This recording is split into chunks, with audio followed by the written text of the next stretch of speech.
અમારા બાળકોને પ્રોત્સાહિત કરવા અમારી યુટ્યુબ ચેનલને લાઇક, શેર અને સબસ્ક્રાઇબ કરવી, જેથી અમારા કાર્યક્રમના અવનવા વિડીયો આપ નિહાળી શકશો.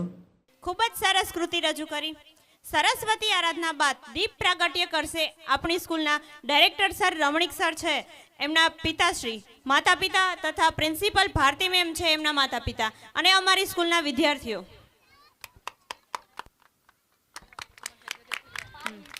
રમણીક સરના માતા પિતા તથા ભારતી મેમના માતા પિતા પ્લીઝ સ્ટેજ ઉપર આવી જશે.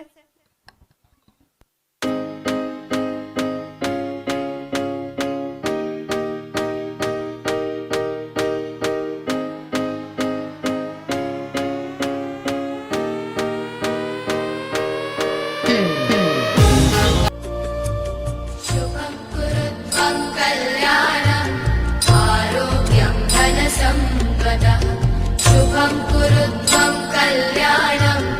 आरोग्यं धनसम्पदः शत्रुबुद्धिविनाशाय दीपज्योतिर्नमोऽस्तु ते दीपज्योतिर्नमोऽस्तु ते दीपज्योतिर्परब्रह्म दीपज्योतिर्जनार्दनः दीपज्योतिर्परब्रह्म दीपज्योतिर्जनार्दनः दीपो हरतु मे पापं सन्ध्यादीपनमोऽस्तु ते ओ दीपब्रह्मरूपस्त्वं ज्योतिषां प्रभुरव्ययः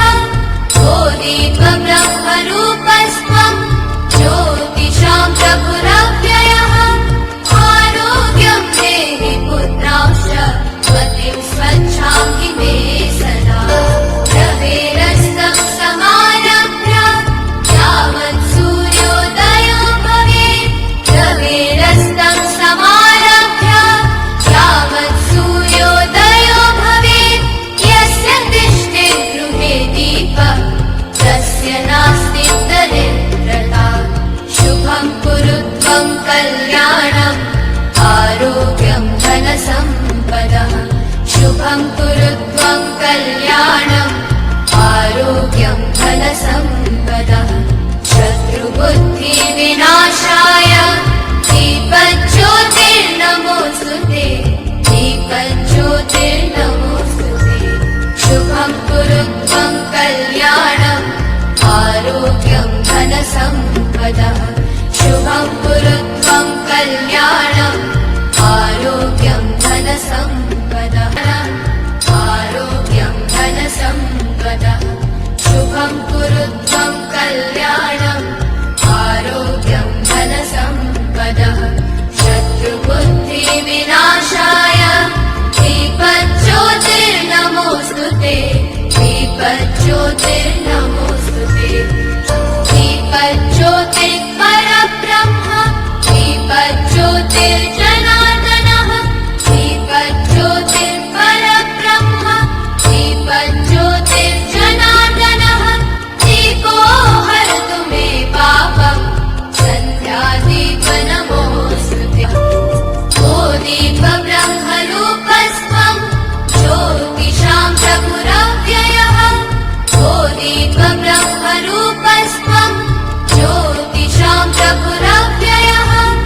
आरोग्यं देहि पुत्रांश्च मतिं स्वच्छां हि मे सदा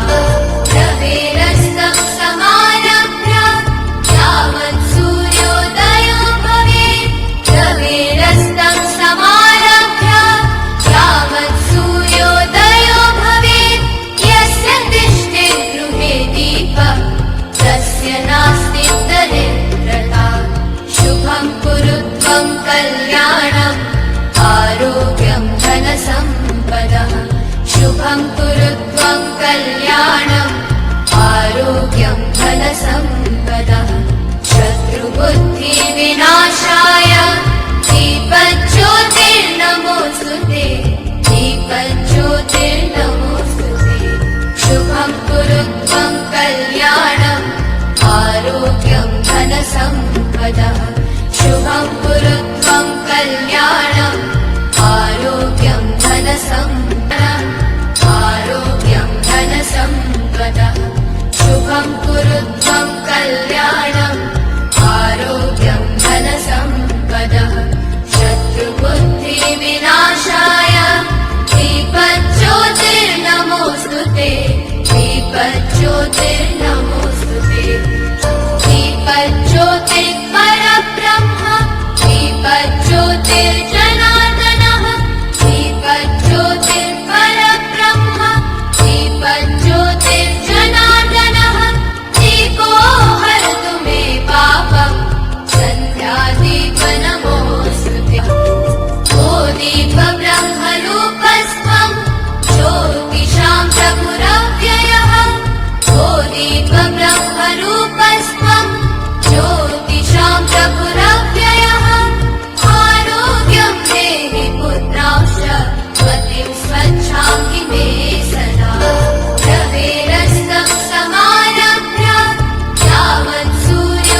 જ્યોત બનીને જગવું છે, મારે તેલ